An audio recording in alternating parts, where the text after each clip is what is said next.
दूसरी तरफ आपने देखा होगा मकसूद चपड़ासी वाला। कौन है वो मकसूद चपड़ासी वाला? मकसूद चपड़ासी वाला शोबाज जूते पॉलिश करने वाला, बूट पॉलिश करने वाला, वो इसके साथ मिल गया है क्योंकि उसको पता चल गया है कि वक्त आ गया है। अब वो जो खींचता गया है जी, मेरी हर रोज जब केस हो मुझे कभी कोरोना हो जाता है, कभी उसका वकील नहीं आता, कभी कमर में दर्द हो जाती है। लेकिन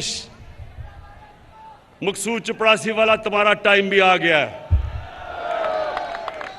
तुम्हारा भी, तुम्हें पता है कि अगले 3 महीने के बाद तुम पूरी तरह जेल में डालोगे।